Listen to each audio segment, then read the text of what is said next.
Hi, my name is Zdorovtsov, and I'm a Community Development Field Specialist with SDSU Extension. Thank you for watching this iGrow podcast. Today I'm going to discuss extending your growing season into the school year utilizing fall gardening techniques. The obvious challenge: the growing season is in the summer. School runs spring and fall, so really we have a limited time that we can utilize the school garden during the school year.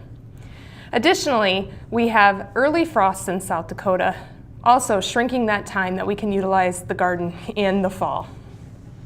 Ideally, a group would utilize your garden during the summer for an educational program.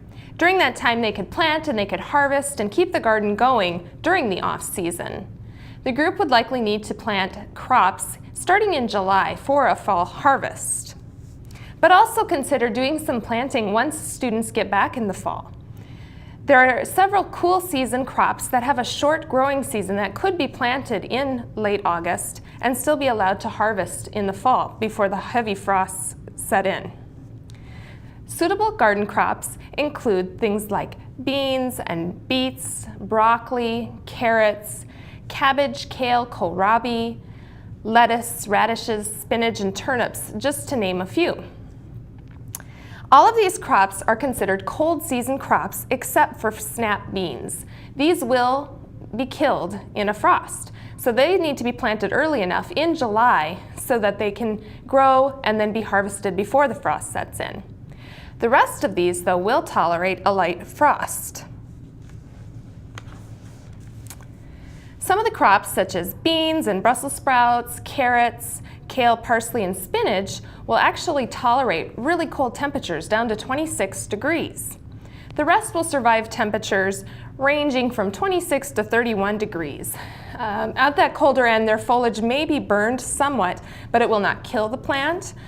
Crops like that would be broccoli and cabbage and cauliflower, Swiss chard, lettuce, mustard greens, onions, radishes, and turnips. To know when you need to plant, you must determine the days to maturity, and you can see those listed on the screen. But for a more specific timing, look at the seed packet and look for those varieties that have the shortest day possible when purchasing seeds for a fall planting. Looking at the frost date and considering that some crops are frost tolerant, you can count back the days to determine when to plant. Also consider that plants are slower growing due to the reduced light levels and the colder temperatures that we see in the fall. So you'll want to use the maximum number of days or even a little bit longer when estimating your planting time. To schedule, know your fall frost date, so you can get this tool off of iGrow where it shows your fall as well as your spring frost-free dates to see where your frost date is for your location. For example, locations such as Tyndall, Pierre, Chamberlain typically don't have frost until the first week of October. Other locations such as Sioux Falls, Huron, and Winter, you're looking at the last week of September. And more northern locations such as Aberdeen and Buffalo, you're looking at mid-September for your first frost. Unfortunately, out in the Black Hills, you're typically going to have your spring planting be your fall planting because of your short growing season. I recommend, again, visiting iGrow to find this resource to learn your location's planting date. Here's an example that will help you with scheduling. We will use a frost date of September 26th, so a location such as Huron, Sioux Falls, and Winter. Radishes do handle some cold temperatures. They will mature in approximately 30 days. We'll give them a little extra time for harvesting and slower growth, so we'll plan for 40 days earlier for planting time, around August 21st.